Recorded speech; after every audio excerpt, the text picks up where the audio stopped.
Ladies and gentlemen, you're very welcome here today to the Dominican Priory. We wish to acknowledge and commemorate the leader of the 1916 Cumann, Julia Morrissey, who was laid to rest here in 1974. I would now like to invite Stephanie Regan to the podium, who is going to read the proclamation for us. Poblacht de Héireann. The Provisional Government of the Irish Republic. To the people of Ireland. Irish men and Irish women, in the name of God and of the dead generations from which she receives her old tradition of nationhood, Ireland, through us, summons her children to her flag and strikes for her freedom. Bannock's Lads, I hold your hand in mine. I say the parting words this parting day. And if a sob be stifled, dear, I pray you turn aside nor hear. I would be brave, and yet, can we two sunder without regret? Bannock Lads. May every vagrant wind astir between us be a messenger. Each falling wild rose petal blow a haunting perfume where you go. And all the brown birds in the blue sing memories of me to you, Bannock Lads. Thank God 'tis not a long goodbye we give each other, you and I.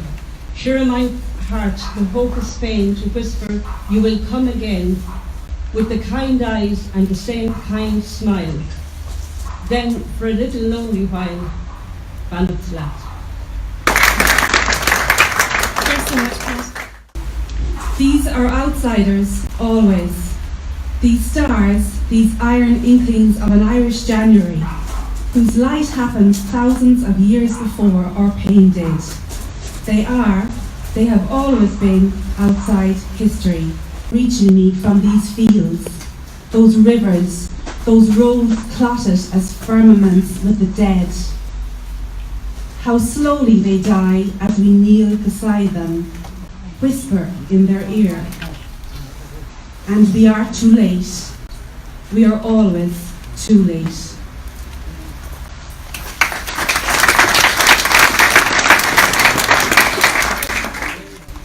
The wind is our confederate. The night has left her doors ajar. We meet beyond earth's barred gate, where all the world's wild rebels are. I have met them at the close of day, coming with vivid faces.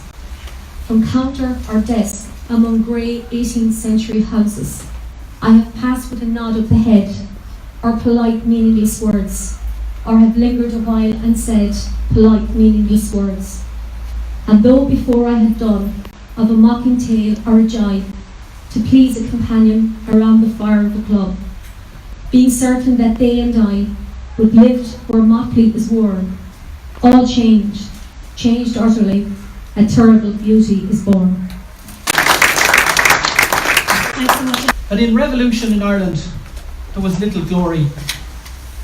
And if you were an ordinary rural woman from Galway, there was none. It was in these ruins here on a wet day in March 1974 that a sparse crowd of neighbours gathered to bury one of their own. Julia Morrissey, an elderly inpatient in the asylum in Ballinasloe, had succumbed to old age after spending more than 40 years as an inpatient. She had no remaining close family to bury her, and her remains were interred here in her family plot. Some of those present that day, however, may have been aware from the stories of older people that Julia had once lived a remarkable life. One of the founding members of Commandant in County Galway, she was just 24 years of age when she commanded over 50 women during Easter week 1916, when a force of over 600 Galway rebels under the command of Liam Mellows attacked the RIC at Clarenbridge, Oranmore and Carnmore. The failure of Roger Casson's mission to land arms off the Kerry coast had denied the Galway rebels the weapons they so badly required at Easter week. With less than 30 rifles between them. The Galway Rising lasted 5 days, but was to become the forgotten episode of Easter week. It resulted in the deportation of 328 men from Athenry and surrounding districts, many of whom felt cheated by the actions of volunteer headquarters in Dublin. Liam Mellows had been sent to Athenry in March 1915 to organise the Irish volunteers for the coming revolution. Julia, as the local Cumann leader, became landlady to the diminutive, fair-haired young outsider. With his strange manner and military affectations, the pair developed a bond typical of the intensity of many young idealists during the revolution. Both enjoyed playing music in the evenings with comrades. Mellows played the fiddle and Julia the piano. From the few accounts that remain, Julia clearly loved fun and the crack. And revolution, we sometimes forget, can be, albeit briefly, all of those things.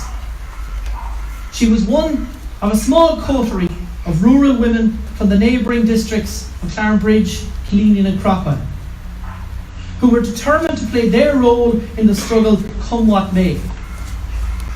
They were largely, though not in Julia's case, farmers' daughters, who defied the subservient place their gender and social class had traditionally confined them. They were the daughters of the small farmers of the West, and they defied the British Empire. They defied the very class and the idea of the role in a rightful society that the daughters of the small farmers should remain in. In the aftermath of Easter week, Julia's dear comrade Liam Mellows was forced to spend 4 unhappy years in exile in New York City. Returning in late 1920, he was to become one of the most vociferous critics of the treaty that ended the War of Independence and precipitated the Civil War.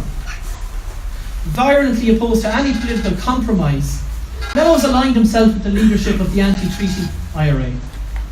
And at the height of the Civil War in December 1922, he was executed in Dublin alongside 3 of his comrades by the Free State government.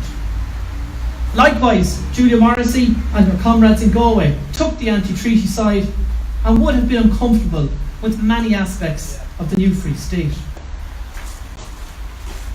Julia's long descent into illness commenced in the years that follows Mellows' execution, and local women recalled that her eccentricities gradually developed into something more worrying.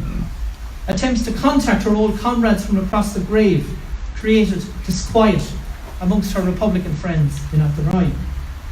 She steadily began to be regarded as odd, as someone who was more than merely peculiar, and as the years passed, it was believed that she was unwell. The following decades of Julia's life are now lost in a distant memory, and she was confined to the asylum at some point in the early 1930s, where she lived out the remaining 4 decades of her existence. In 1934, a government pension scheme designed to recognise the service of veterans of the independence struggle wrote to the Ballinasloe Asylum with Julia's pension application. Unable to fill the forms, no allowance was granted and no medal was ever awarded. The pension archive notes that only living family member, a brother Martin, who had been deported from Athenry for his role in the 1916 rebellion, had long ago immigrated to the United States and could not be located. The Morrisseys became just another family torn apart in the aftermath of the revolutionary struggle. Julia's life reflected a society in which the unwell, the unwanted, and the frequently unlucky fell through the cracks. Hers was a life of confinement, and we can only guess at the infinite sadness of her 4 decades in the asylum. The themes of the confinement of women, the stigma of mental health problems, families broken apart by immigration, and the official neglect by the Free State of many of the less fortunate of the revolutionary generation, finds brutal expression in the story of Julia Morrissey's life.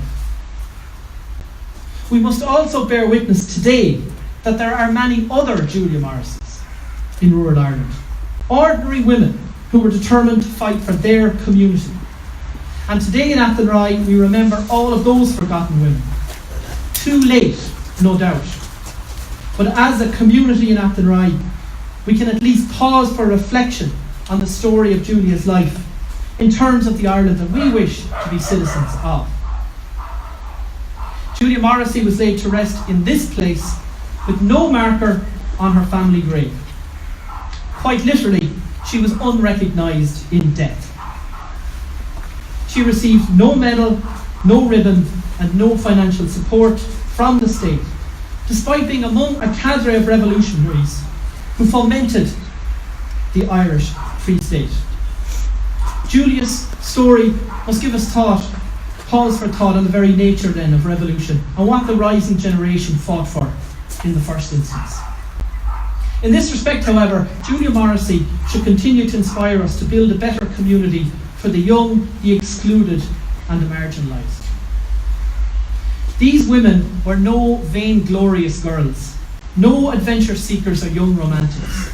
These were the greatest of their generation. And we will continue over the following years to remember, to debate, and to discuss their lives, not as icons to be mythologised, but as ordinary women who struggled for their communities. Ar mille maith.